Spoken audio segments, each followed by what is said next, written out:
Before we start, I want to take a minute to talk about our friends at Bitwise. Bitwise has a lot to offer to people like us who live and breathe crypto every single day. They're a crypto asset manager with more than $10 billion in client assets. They've got the world's largest crypto index fund, one of the top Bitcoin ETFs, crypto equities ETFs, on-chain solutions, you name it. And they've been doing it since 2017. These guys are pretty much OGs. But I think one of the coolest parts about Bitwise is how in sync they are with the crypto community. They donate a percentage of profits from Bitcoin and Ethereum ETFs to open source developers. They were like, if these products are successful, we should give back to the people who work to keep Bitcoin and Ethereum up and running. Makes complete sense to me. And people really respect that. It's a good thing to know that you're investing both in crypto products and contributing to the ecosystem that makes it all possible. So check out Bitwise, go to bitwiseinvestments.com and see all they've got to offer. That's bitwiseinvestments.com. Or just email them at james@bitwiseinvestments.com and let them know REKT brought you over. There are a million ways to access crypto. Do it with those who care about the ecosystem. Look for Bitwise. Please remember to carefully consider the extreme risks associated with crypto before investing.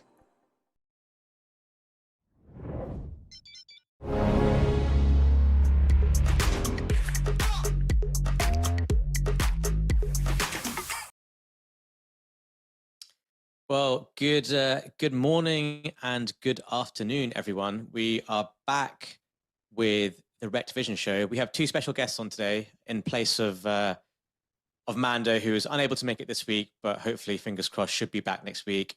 We have Andrew Parrish, who some of you met very briefly at the end of last show, and his colleague Tillman, both from Arch Public. Something I was using for the last few days, and I think we'll have some very interesting stuff to go through on that I think is certainly worth exploring if you haven't yet already. But Andrew and Tillman, welcome to the show. How are you guys doing?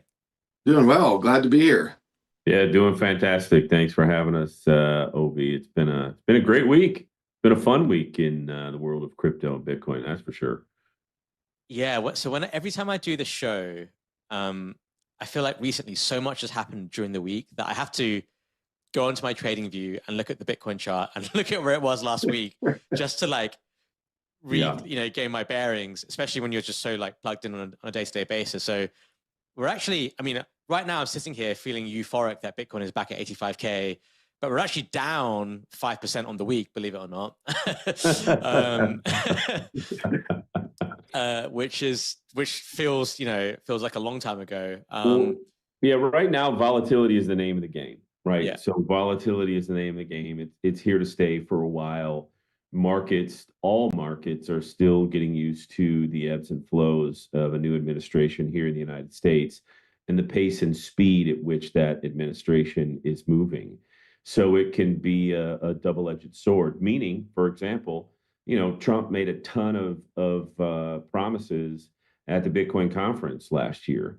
And in 7 weeks, he's made good on all of those promises, right? At the same time, depending on what day it is, there's a tariff for 20% or 15% or 10% or 30% or 200%. You just don't know which one it is. You got to go back and say, well, at 10 o'clock, it was 25, and now at 2 o'clock, it's 200% on wine in France, right? So you take the good with the bad, and I think markets are adjusting to that pace when the previous administration was basically zero pace, and we hate crypto and let's try and kill it.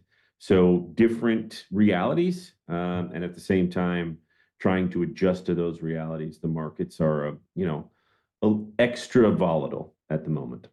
Yeah, but I think the genius behind what the tariffs do, and that nobody's really talking about, is, it's one thing to impose tariffs on a country that doesn't have tariffs imposed upon you. It's another thing to raise all your tariffs to match the opposing tariff. What that does is it really resets the debt, and it allows interest rates to come down in the midterm, and we're going to refinance our entire debt under better terms. And that's really what we have to do. He's attacking our debt, and he's going to attack our top line. I will say that the markets don't like uncertainty, and obviously a lot of retail sees the uncertainty, but I don't see the institutions buying into the uncertainty, to be honest with you. In fact, I see more and more companies that are getting risk on assets onto their balance sheet, like Bitcoin. I see every institution that has any reputation in the space as a market maker, including Citadel, coming in to create their own gymnasium and playground and digital marketplace in Texas, where it's going to be open 24/7. And from all vantage points, it looks like it's going to be fully tokenized. I would venture to guess that it's going to have some feel of being tokenized as it pertains to the instant settlement qualities that tokenization gives you. And so I think we're moving to this frictionless environment. And when you move to a frictionless environment from a system that has tremendous friction at every level, there's a lot of disruption, because the friction that we experience as Americans in every agency and institution within our government, it requires a huge amount of people to solve, and those people are very expensive, and they historically aren't the best at solving the problems. And so when you get systems in place, you disrupt a lot of that human capital, and they have to find new ways to be helpful and useful inside of their core competencies. And I just see this disruption from top line revenue perspective in terms of the tariffs and cutting cost perspective as something that a lot of people see as being disruptive. But in the midterm, long term, I see it as the only way out, quite honestly. And if you can reduce the cost of your debt, and at the same time acquire a lot of hard assets on the cheap when they're on sale, right before money supply goes through the roof, which global money supply is already going through the roof. And Bitcoin traditionally lags money supply by a month. Well, guess what? The last month of money supply is a straight, it's more than 45-degree angle. So I just think this is a shakeout. Just like every bull cycle we've ever had, there are charts to prove this, but there are massive drawdowns of 30+%. And those have to happen in order for the right angle to or the 45-degree angle to continue on the upside. It's part of the bull run. So I look at it as positive. It means that we've gone up by 100% in the last 6 months. Yeah. Two particular points of what I would call bullish reference this week, and both of them happened in the last 2 days. One is a note that got put out by JP Morgan's most well-known macro analyst regarding the economy and markets. And basically, it was a double down in terms of bullishness, saying that, you can get yourself all tied up in tariffs, all tied up in politics, all tied up in all that stuff. But the bottom line is that ultimately the markets will respond to revenue growth and top and bottom line growth associated with the biggest companies in the world. And what do you think is happening at the biggest companies in the world? They're still printing serious money.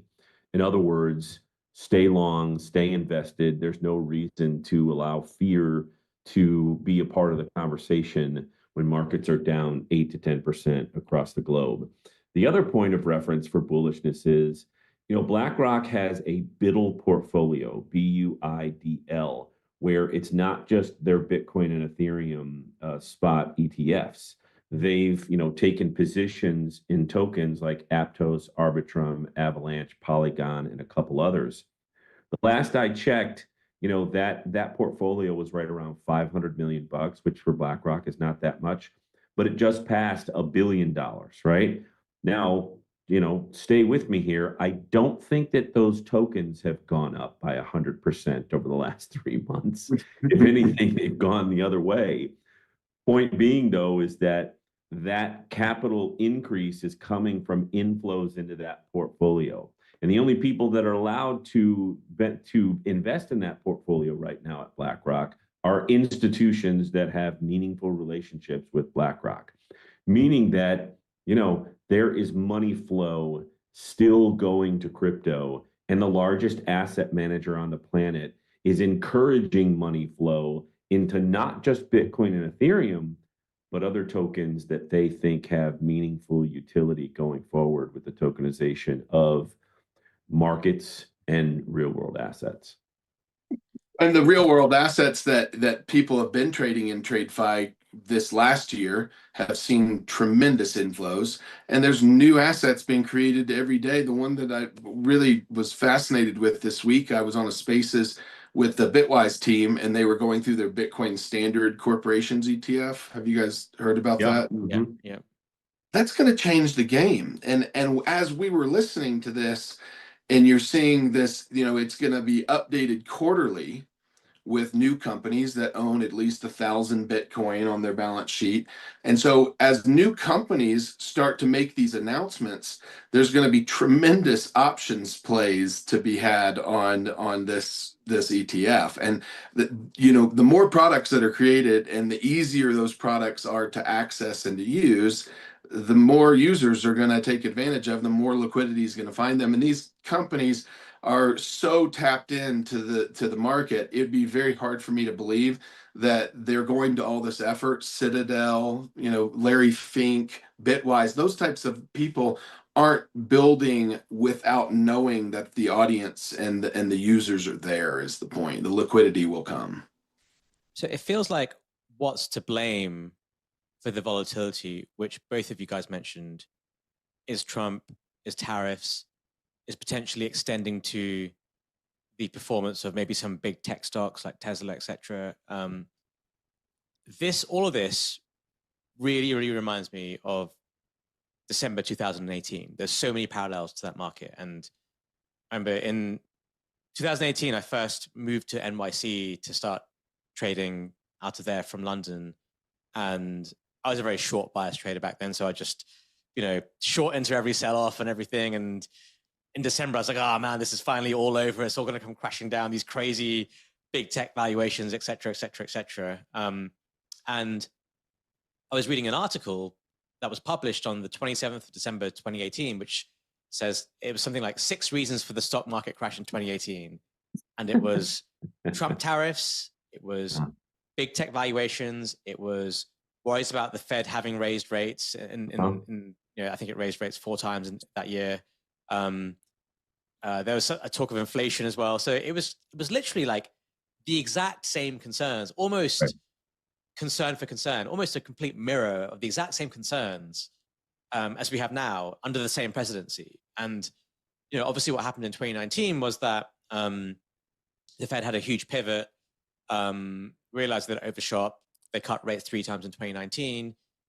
Tariffs kind of went towards the backbench a little bit more and cooled off, and there were some various resolutions that were reached, and we had an insane stock market rally in 2019 where it wasn't just like a big gap up, it was just a gradual rally over the course of the year, which I remember very well because that was the only year I've actually lost money in the professional trading seat, having been short all year, and I was like, why did I have this short position? But anyway, it seems very similar to me. And so now, like, I personally think the reason why we're seeing Trump's very cavalier actions is because, he's like, well, look, right now the base rate is what, 4.25 to 4.5, and we have 2.9% inflation.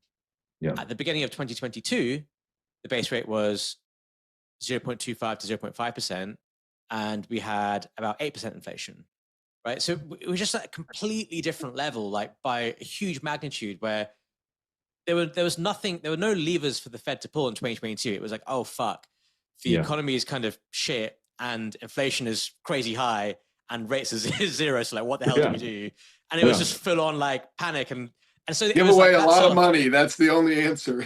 That sell-off was very warranted. Whereas now it's like, if shit starts to hit the fan and we're seeing inflation come lower, we're seeing payrolls coming a little bit lower, they have so much cushion to start lowering rates before you even think about QE or any of that stuff. And so Trump obviously is aware of this. And he's like, cool, like, what can I do tariff-wise? Let me just lay everything out on the table, kitchen sink everything, knowing that if we get to a tough spot, he can start, whacking Powell on the head and being like, okay, come on, hey man, like, come on, start it's time to start cutting rates. So my belief is that the market actually has a really big put that is sometimes forgotten about or not priced in. And we've talked about this Fed put many times over the last decade, almost 2 decades now. So I think that exists and it's kind of not being priced in right now. And for me, maybe we don't see it at next week's FOMC, but if we have another month of weakening payrolls, weakening labor market data, lower inflation, in May, you could have a very different FOMC to what we've had for the last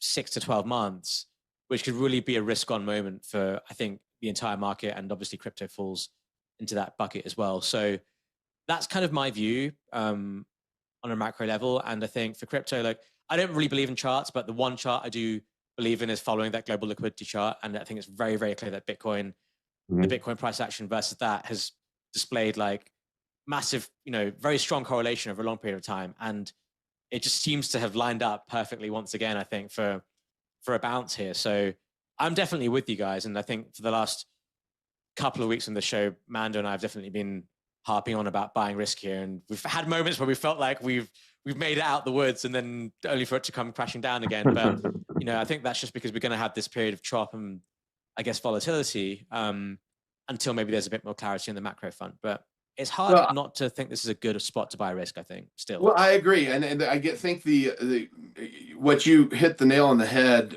is that, Trump is unpredictable. Markets don't like that short term. But the unpredictable nature of that is what you have to bring to the negotiation table to actually negotiate a new deal, right? If you come with the exact same stance that the previous administration came to, terms won't change. In order for terms to change, the opposing party to those negotiations have to believe you're as unpredictable as anything that could happen to them, because then they have to start offering things to get you to be more predictable. That's the nature of negotiations. And I do think, we've gotten ourselves into such unbalanced positions from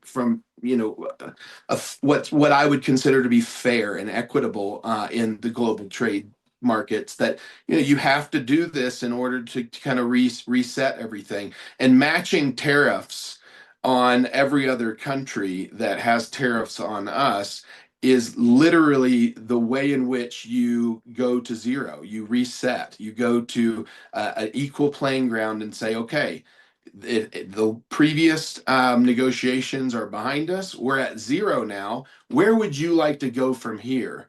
Are you going to escalate beyond zero, or are we going to stay at zero? Or, hey, if we're at 25% tariffs up on each of us, why don't we just go to 0% and save the consumer some money? So there's real tactics, I think, that are being deployed here in those negotiations to get our interest rates down. And that's what, to your point, is going to drive this whole next bull run, is liquidity and low interest. If people can go and develop real estate with a very low carry cost, refinance that real estate and take cash and buy things with it, then everything go up.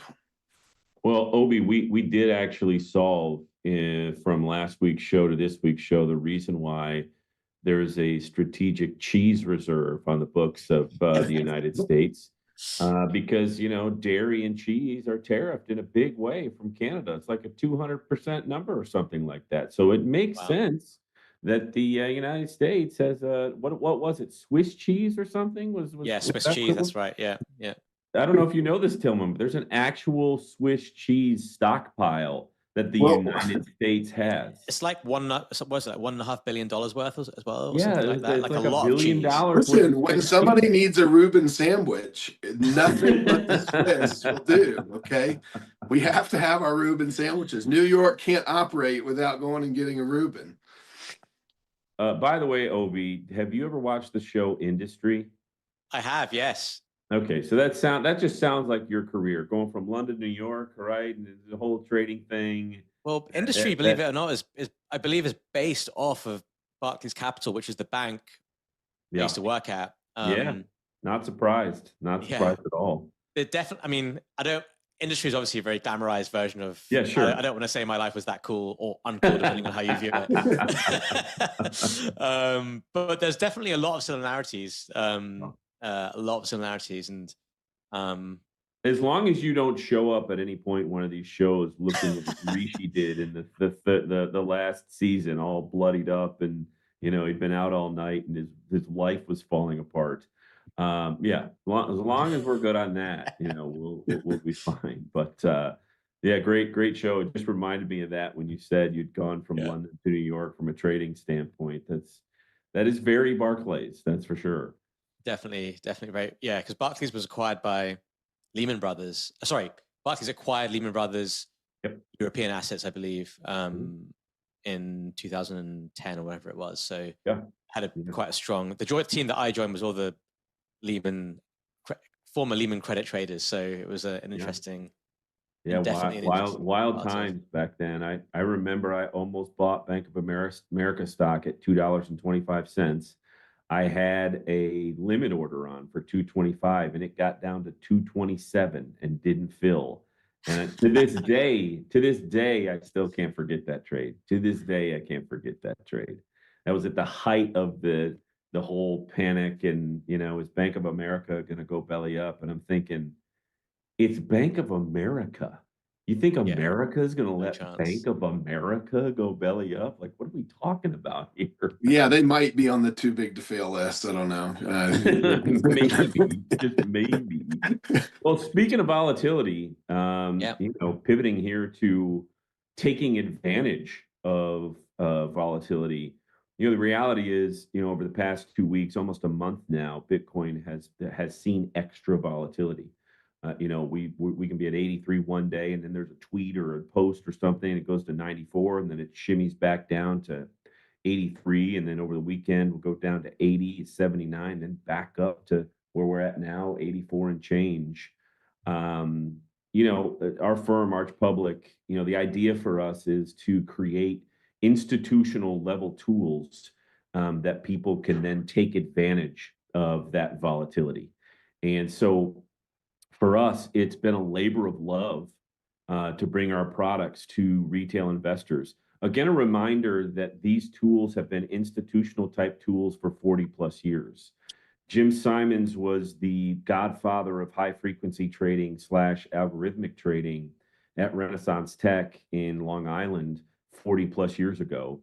And it was such a, what's the word I'm looking for? It was such a hack, a Wall Street hack, that they kept it to themselves for nearly 30 years and wouldn't allow anybody else into their firm.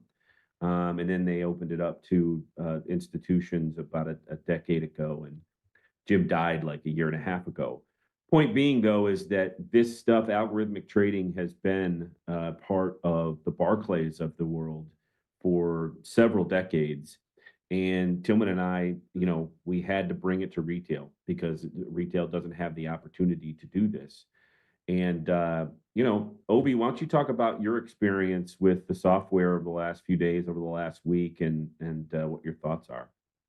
Yeah, so I set this up for myself. Here, let me try to share my screen. Actually, it might be an easier way to describe. But yeah, I set this up for myself this week, mainly because I think I'm pretty good at not getting emotional around trading, and I think I'm pretty good at buying dips and just not being a bit fearless. What I'm not good at sometimes is taking profits.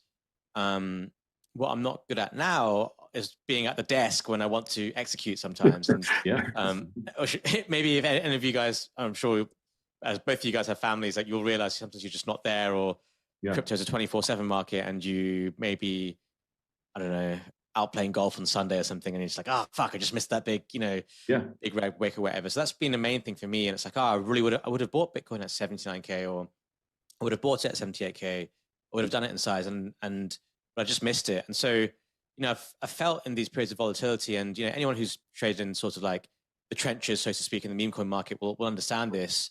You sometimes feel like you have to just be glued to your desk the entire time, and then you just get so stuck into this like bubble of like intra-second price action or whatever it is, and then it's very hard to, I think, trade effectively. And so what this tool does, and I guess like how we started beginning about talking about it last week, is like setting yourself and the way that I view it from my perspective is setting yourself levels, and not necessarily setting yourself levels at where you buy tokens, but setting yourself, I guess, percentage backups as to where you would enter risk and percentage increases as where you would sell risk, and have the ability to define what your total starting capital is, how much you want to buy when you get a pullback, how much you want to sell when it bounces back up, how often you want to repeat that strategy, and all these different variables that you can choose and pick to create, I guess, what you guys call a recipe. So I set this up for myself last week. Unfortunately, I didn't quite set it up correctly, so I missed out on some great Bitcoin prints despite having it. But I think we're all set up here now. But I just wanted to talk through some of these strategies and recipes that we have here. So for example, I'm using the top recipe here, which is the stock one that you guys suggest. I can't remember what you guys call it. I guess some sort of arb strategy. Yeah, it's the arbitrage or the instance-based strategy. If you click the eyeball to the right of that strategy, it'll actually open up the equity pair. Yeah. And so this is exactly what you just described. It's a way in which you can set up thresholds and down thresholds to have trigger events. And so what you just described is kind of, I think, what plagues every trader is that the market doesn't care when you want to trade. It presents volatility at times where you may or may not be available to trade. And so that volatility, like Andrew was talking about, is a gift if you're ready for it. And what I mean by that is if Bitcoin drops by 2.5% in a 6-hour window, typically it's a large red candle, and the candle will become exhausted over that 6-hour time frame, and it's a good entry at the bottom of that candle. Now, this is all predicated on the fact that you are a Bitcoin believer. So if you want to accumulate Bitcoin, the way that I look at this strategy is very similar to buying a covered call. If you're in the money, if you make a purchase, let's say at $79,000 in Bitcoin, and it goes up and it's in the profit, and the sentiment starts to turn, and that indicator triggers a sell at 84, well, you've made $5,000 on that trade. You were in the money, and it took that cash off the table so that you have more liquidity in your trading account, and you can place larger trades in the future. Let's say the price continues to fall beyond that 79 level. Well, you're not going to sell that position. You're going to hold that position for a longer term. You're going to hold it as a swing trade until it goes above 79. And so if you are interested in accumulating Bitcoin for the large parabolic moves that happen traditionally 10 days out of every year, then that's the pile that you're building. It's the trades that you buy on the exhausted time frames that continue to fall in price. And if you do both of those things, you can have a cash create event where all your up trades, you're creating profits, and all your down trades, you're accumulating your hodl position. You're accumulating Bitcoin for the parabolic move. So if you have a base thesis that Bitcoin's going to continue to perform over the next epochs like it has in the previous epochs, which is about a 40% rate of, internal rate of return every year. And now that we've had this spike, I think it's gone up to an adjusted about 100%. But if you believe that Bitcoin is going to continue to outperform other assets, and you see it as a hedge against inflation, well, then you should be a buyer not only for the short-term volatility purposes of creating cash, but also for the long-term hold qualities of the appreciation value. And so that's what this strategy specifically does. And that's how you can essentially play with the percentage up and percentage down qualities and the time periods to craft something that's specific to you. If you want something that's executing a lot of trades, you're going to have the thresholds very, very small. If it moves 1% in a 1-hour period, it's going to trade. And you get to define what that volatility looks like so that you can not only create something that works for you, but the beauty of our software is it's integrated with TradingView, and you can back test all of those parameters right there instantly and see how they would have performed over specific time periods. So in this one here that I have set up, it's set up to purchase 508. So my starting capital is $10,000. So $10,000 is what I've put in, and it will only ever take $10,000. And this is connected to my Gemini account, but I think you guys are working on other exchanges as well, which we should have up here soon. So if Bitcoin falls by 2.5%, it will automatically buy $580 worth of Bitcoin, and that's done through the API connection I have with Gemini into through TradingView into Arch Public, which honestly it took me less than 10 minutes to set up, probably about 5 minutes to set up. It's pretty easy to do. And then if Bitcoin rises by 2.1%, it will sell $260 worth of that position. So you can see like it's buying a larger amount on a larger backup, selling a smaller amount on a smaller increase, which is how you accumulate that Bitcoin over time. And it basically just does this automatically, so I don't really have to do anything. And I think the cool thing about this is you can, as you said, we can back test it for different time periods and stuff and see how the strategy would have performed. So I don't know, I guess let me go to this one here and go to, where do I change this again to see the back testing? Well, right there, very quickly, you know, you can show folks that there was a, you know, you've got a Oh, I did, yeah, actually. Yeah, you got along there right on your chart. Yeah. So, you know, that's 78 and change, right? 78.3K. I automatically went long Bitcoin right now, right? Yeah. So there is what I just consider to be the beauty of the algorithm itself. The beauty of algorithmic automated trading is that, you know, across crypto Twitter, when we were at 78, 79, 80% of people that think that they know what they're talking about are like, well, we're probably going to 62, right? Or we may touch the 50s.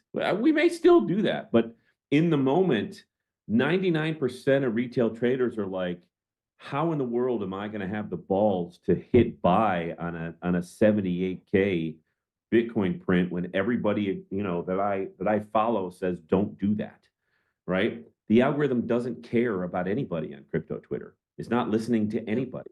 It's just using math to grow your position in Bitcoin over time. And then when you get a pop that's more than 2.1% on a 6-hour candle, you're going to sell a little bit of it and generate cash yield.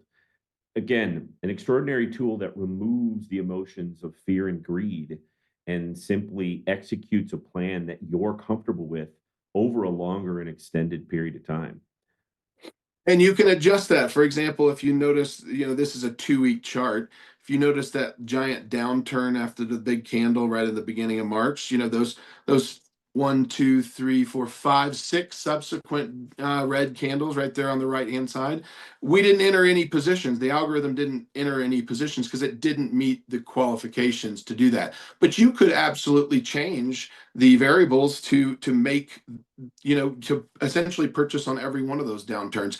And the beautiful thing about the software is that, like Andrew said, it's not guessing where the bottom is. It's actually using average price volatility in the last 2 weeks to determine where that velocity is going and where the bottom is. And so when you see a candle become exhausted and you see the parameters be met, it's going to enter a position on that exhaustion, and it's going to enter a position based upon the parameters that you have individually met. And so you can make this more aggressive, less aggressive. This is a very conservative. This is more of like a very bias towards the buy side. If you notice, the 2 times that it's entered in the last couple of weeks have been at the very bottom of major downturns.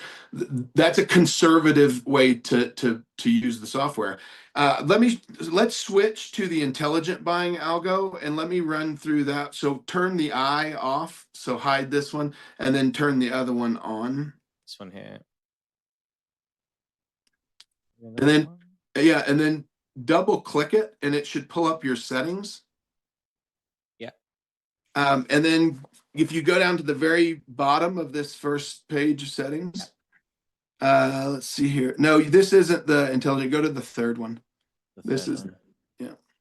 This one here? Yeah, but you're going to have to hide and then open it up. Yeah. So do you see, let's see here. Go down to the very bottom, if you don't mind, of that page. Should be at the bottom right here. Okay, I'm on too small of a screen to see if you're on the right strategy. Let's go to the charts that we have, the static charts, and I can see those better. They're much larger. If you can pull up the charts that we sent, yeah, thanks. There we go. Okay. Perfect. So if you notice, all of the sells are on the top of big green candles, and all the buys are at the bottom. The buys are at the bottom of the red candles. The sells are at the top of the green candles. Again, you can define what those thresholds look like, but you're always going to be buying. So one of the things that most traders do that is bad for their entries, both their fill prices on both the buys and the sells, is you should theoretically be buying all of your positions, right, at the bottom of exhaustion.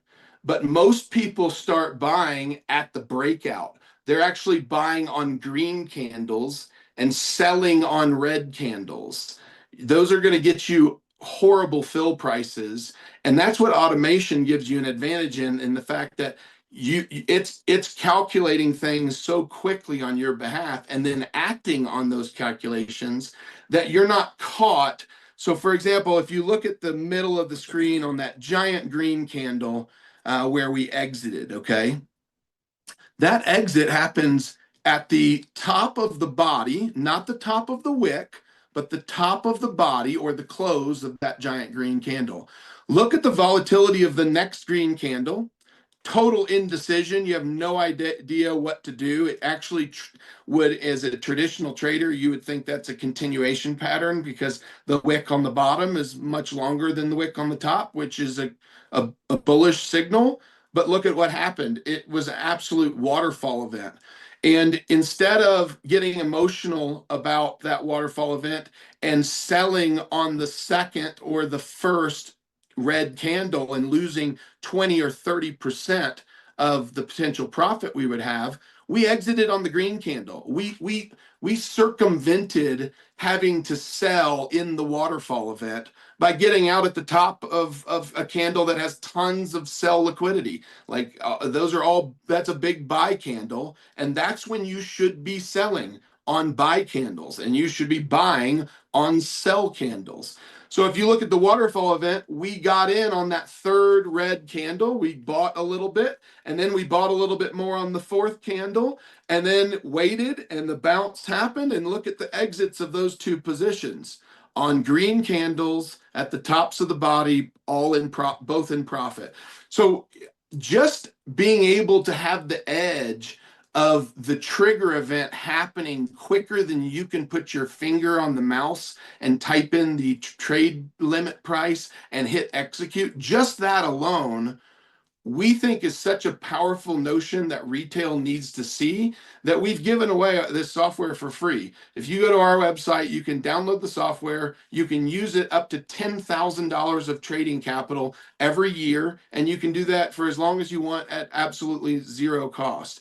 And we think it's such a compelling tool that gets you to see behind kind of the technological curtain of what high frequency trading is, why it makes up 70+% of the volume of every market on the earth now, because it executes quicker with less indecision and with no emotion, and it's able to monitor the conditions of the market 24/7, having that discipline and that level of focus. No human being can do that. And when you're dealing with crypto markets in particular, it becomes infinitely harder because the nature of the market is 24/7, 365. And that's no way to live. So taking advantage of the volatility in a market that only presents the volatility when you're asleep in most cases, without the automated tools, you cannot harvest that volatility. You can't take advantage of it. So what happens here? I guess this strategy works best when the market is volatile, because you're going to get these great peaks and troughs to buy and sell at every time. And the price action we've seen in the last 2 or 3 weeks has been incredible for it. And clearly this, as we've seen in the charts, this algo has done well. How does this perform when you have a continuously rallying market?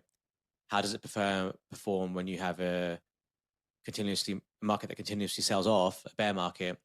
And how would you make any adjustments to these strategies? And by the way, like, the 2.5%, 2.1% is something that I showed you guys, which is a recipe that you guys, stock recipe that you guys have, but all those percentages are alterable, so you can change them to whatever you want, and you can even make it as big as like 50% and 10 and minus 50% plus 10% on bigger size if you wanted to think about trading over like a cycle, if you like, and all that kind of stuff. But how did it perform in different types of momentum markets, and how would you change the recipe or strategy, if you like, to adapt to those? So if you're chasing a bull market run and you're wanting to acquire positions all the way up, you're just going to lower the threshold of percentage move that's needed. So you're going to have a lot more days that trigger that event, which is going to accumulate more Bitcoin for you.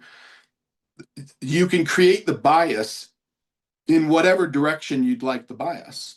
You can create a bias that trades 1-for-1, and every entry is correlated with a corresponding exit over whatever time period, and that would be something that would maximize the cash create opportunity within a very sideways market, right?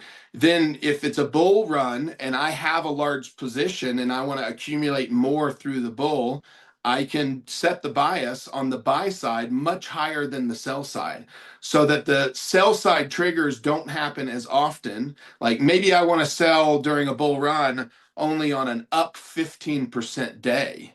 Well, I mean, that's a great day to sell a little bit, but that's not going to happen every day, right? That's going to keep me holding more Bitcoin longer, which in a bull run is what you want to do, right? And then inversely, if it's a bear market and you want to offload Bitcoin, you just change it to where your sell side is the aggressive sell side. So not only can I say, okay, let's say it's a bear market because we've reached the peak. We're at $250,000 Bitcoin price. We've all accumulated a bunch, and now it's time to get some cash to take some cash off for the pullback. Well, you just set your sell bias to, every day that it moves down by 1%, you're selling a little bit. Every day it moves down by 1.5, 2%, 3%, whatever. And then you can also set, okay, well, when it's down 1%, sell X number of dollars. So let's say I want to really exit cash quickly because we've reached the blow off top and I'm wanting to get out quick. Well, I'm going to say, okay, every time Bitcoin's down by or up by more than 1% in a day, sell 10 grand of Bitcoin. And every time it's down by 6% in a day, buy $50 worth of Bitcoin. Well, that's going to deplete my Bitcoin stack pretty quickly, right? I'm selling $50 for every 10 grand I buy. And I've created an instance that's going to trigger a 10,000 sell quite frequently, right? Because the volatility of Bitcoin is something that really hasn't changed since its inception.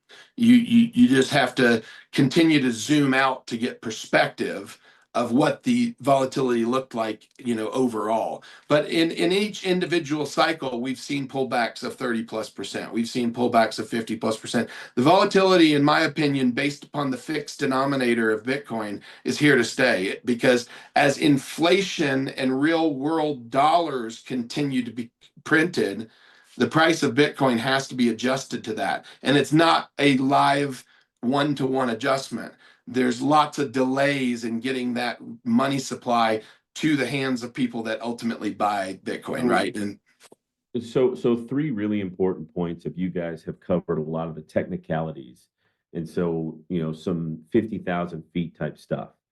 So first, again, this is free. If you want to use this is free. This remarkable institutional technology is free. Go download it and use it. It's free. Two, we're talking about, because Obi brought up volatility versus non-volatility and how do you benefit from those. By the way, you can keep your volatility focused algo inside the algo. So the arbitrage strategy is still running. You can set up another version of the algo right behind it or on top of it or underneath it that is the non-volatility version of the algo, and they're both running at the same time. You can have 4 different versions of that stuff with different percentages and different hard dollar amounts all running at the same time inside of the algo. In other words, this institutional level tool is not just doing one thing. It can do 4 things, 5 things, 3 things, 8 things, all at the same time. And then third, again, to Tillman's point, the ability to adjust immediately when you get a blow off top. Say, at some point we blow off to 125, 130K in the next 3 months. And the arbitrage strategy is still doing what it's doing. You've acquired a certain amount of Bitcoin, and now it's worth way more because we're up 50%, let's call it. And then you have another low volatility strategy running at the same time, but now you want to run a little bit of a sell side strategy. Again, it's not difficult to do. It's quick, click, click, click, and it's all happening for you while you're doing something else, while you're sleeping, while you're eating at a restaurant, while you're playing with your kids, while you're flying to vacation. If you move to Mars with Elon Musk for a year, it's still going to do what it's set up to do. Well, and let's talk about just let's talk about the laws of nature. When you have an asset or anything that's volatile, the only way to hedge against that volatility and to master it is through spreading out your entry points. The larger a capital amount at a single point in time, the more risk you have in your entry. Period. The end. There's no arguing that. Everyone has to agree upon it. It's taught in every university in the world. Diversification across time frames lowers your risk of volatility. So when you are having what looks to be a blow off top event, it's not the most prudent thing. It's the most risky thing to emotionally go, oh crap, we're having a blow up event. Let me sell 100% of my Bitcoin stack and try to time that. That's exactly when the price will reverse against you, and you will be wondering if you have spyware on your computer and the market has a vendetta against you, and why the world hates you, because it will feel that way. And that's what the market's designed to do, to make you emotionally move. So the way you respond to that is by moving in smaller steps, taking a more diversified outlook and saying, okay, if I'm going to exit my position, I'm going to exit over 15, 20 different cells. And that's going to smooth your curve out. And so if you are wrong and the market is in a continuation pattern and continues to go up, maybe you've sold 25% of your position, but you're still in 75 and you weren't wrong. And let's say the market continues to go down. You're going to have a systematic dollar cost average exit price that is a cumulative event over the course of multiple exits versus this one-time event that you're guessing is the right time for it to happen. Anytime you're guessing, or anytime you're picking one point to move 100% of your position in or out, you are incurring risk. And so by definition, having a piece of automation that's systematically looking for opportunities to take you out in smaller chunks, you're going to have a better price entry and exit, or i.e. you're going to remove some of the risk of the volatility in getting in and out of your positions. So volatility has to be just managed. It's an opportunity, but it definitely has to be managed because it can cut both ways.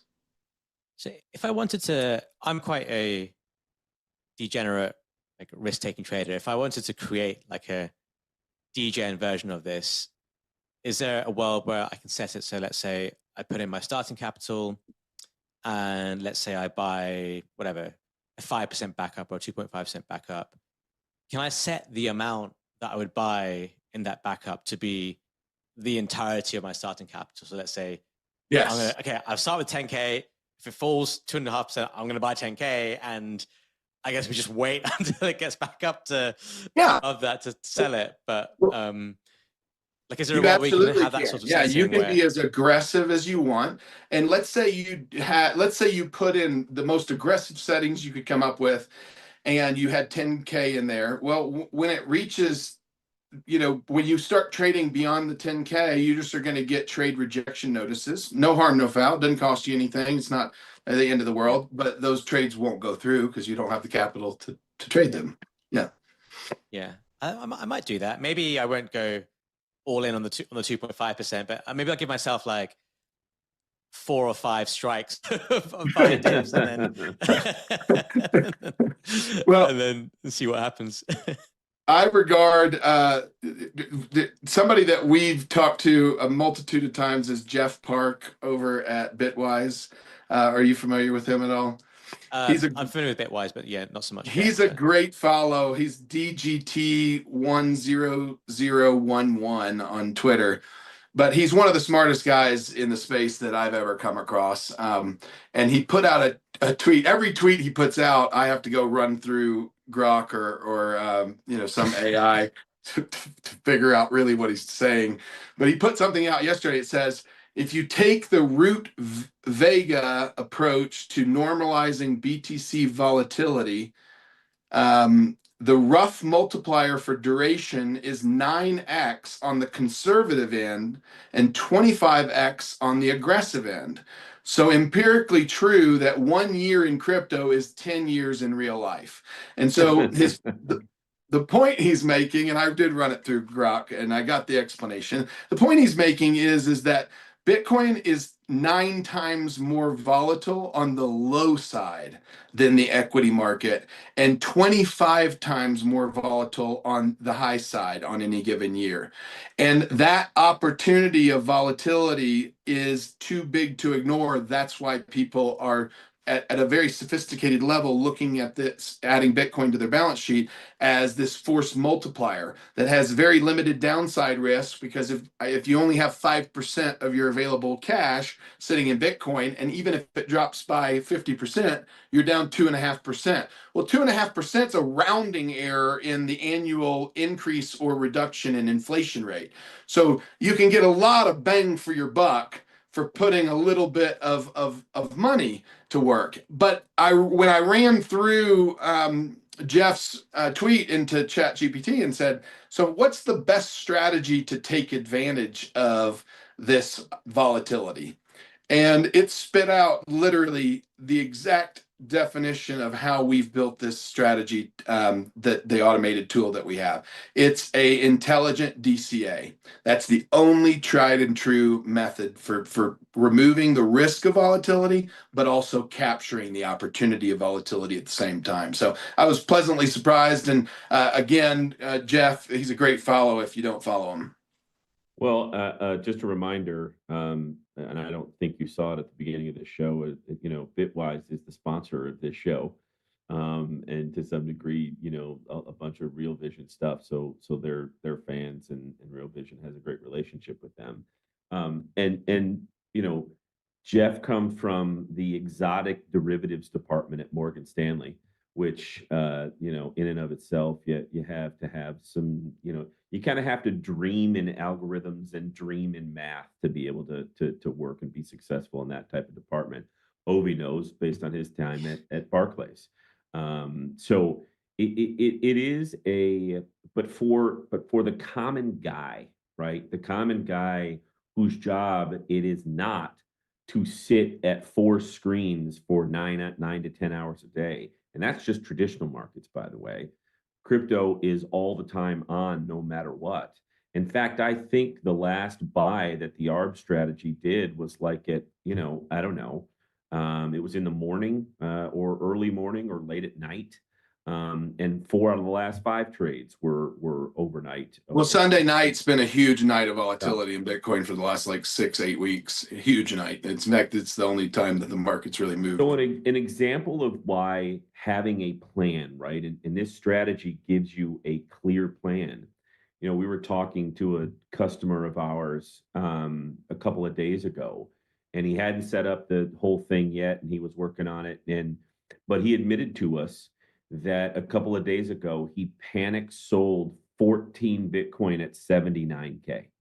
Okay. Just boom, panic sold 79K. He thought it was going lower, Just, I can't have it go any lower. I got a couple things that I got to do.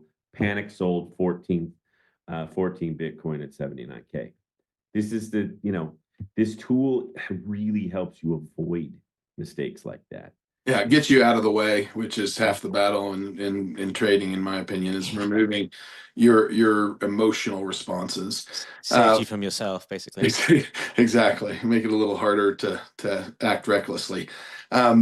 Yeah, one thing I wanted to bring up during the call today, which was an interesting concept that I'd never thought of before, and I started running it past people and posted about it on Twitter, and it got quite the response, which is, a lot of publicly traded companies are looking at Bitcoin, right? We've got 70 plus publicly traded companies that have adopted Bitcoin as a reserve strategy on their balance sheet.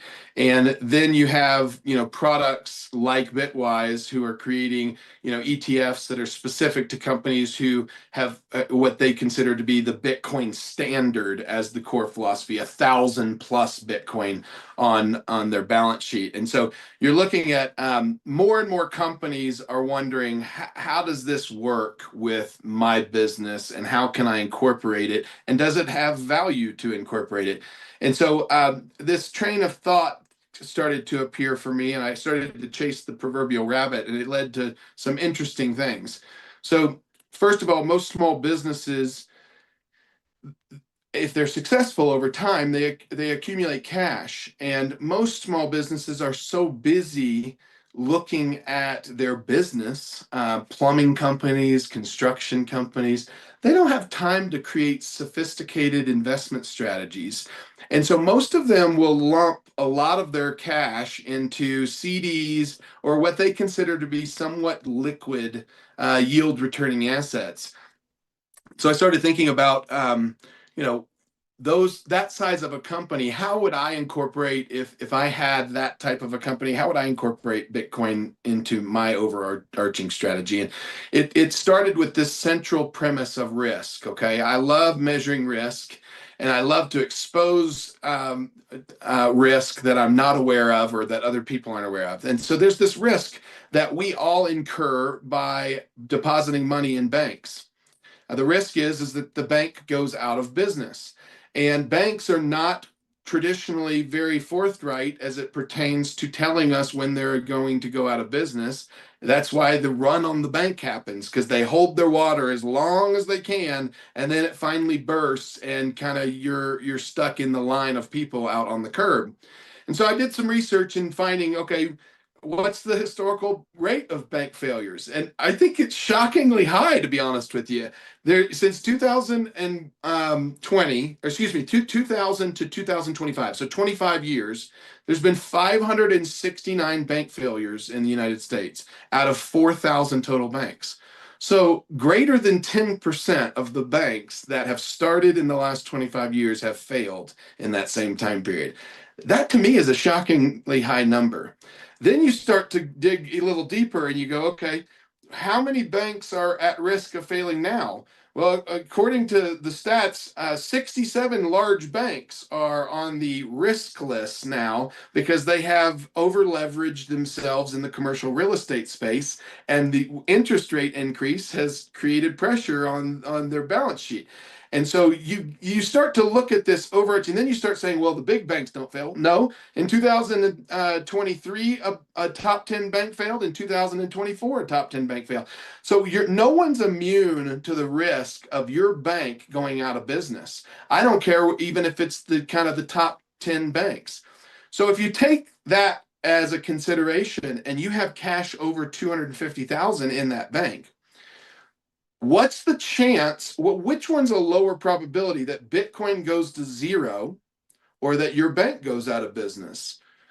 The much more probable that Bitcoin does not have a 10+% chance of going to zero. I can tell you the smartest people in the world will agree upon that.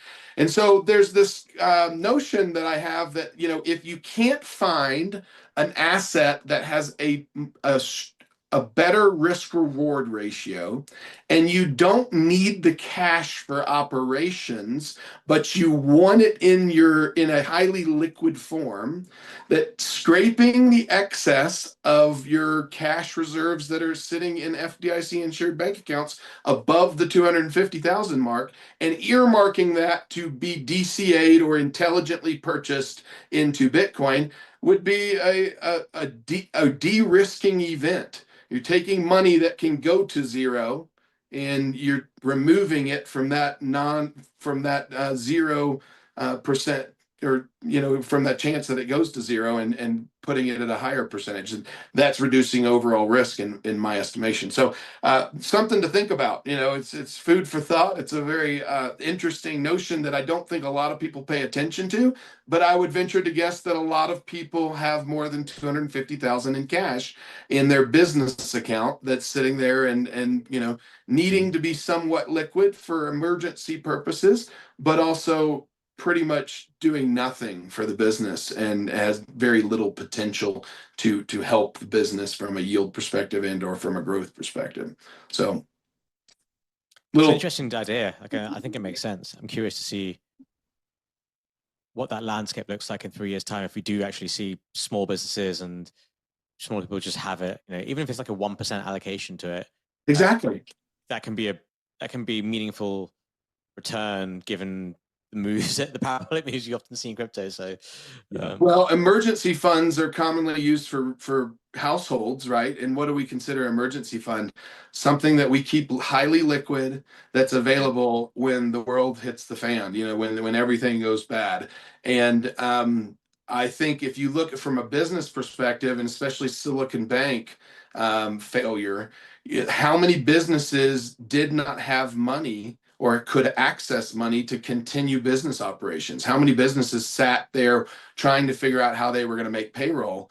Well, Bitcoin could be a hell of an instrument for an emergency fund event for a business, because no one can keep you from accessing it. You can immediately create liquidity out of it to make payroll and do the functioning things of the business.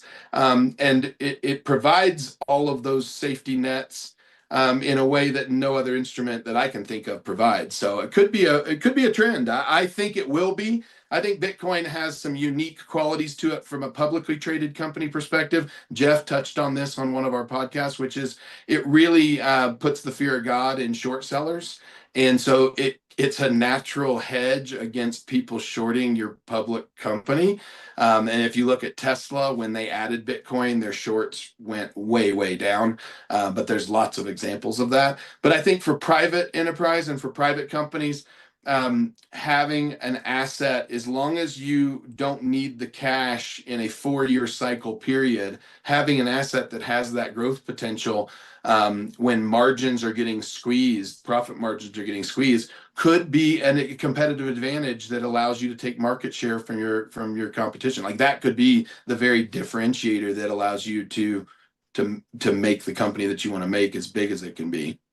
Yeah, that's going to be super interesting to watch. I think we'll see more and more of it. And obviously Tesla's an example at like a different level of scale, but even on a personal level as well, it's like, when prices drop like this and you're just sitting on cash, it's like, is it a bigger risk for me to just stay in a lot of cash than it is to have Bitcoin? Now, Bitcoin obviously you have your own like safety risks, so like don't lose my seed phrase, make sure I have it saved, self-custody and all that kind of stuff. And it's a separate thing. But sometimes I feel like, why bother obviously you need to pay for your living expenses in cash, but why bother having savings, so to speak, Sure. if you want it over a multi-year period. But with that, I think we better wrap it up as we're a little bit over time. If you guys want to check out the Arch platform that we spoke about today, make sure you head over to realvision.com/Arch. You'll be able to see all the details there. We should have a URL right at the bottom of the screen here as well for you guys to check out. Feel free to drop us your comments on if you've been using it, how you found it, if you've been profitable, if not been profitable. We're happy to, I'm curious to hear all the feedback. If you have a good recipe that works out for you during the week, let us know. I'm curious to try it out. I'm definitely going to spend more time setting this up for myself, because I feel like I've missed out on a lot of trading because of being busy on other stuff, and maybe this is a way to do it programmatically. So please do check it out. We will be back at the usual time again next week, 11:30 a.m. Eastern time. I believe it's still 3:30 p.m. Greenwich Mean Time next week and the week after until our clocks change. But thanks everyone for listening. Hope everyone has a great weekend, and we will see you next week. And thanks, Tillman and Parrot.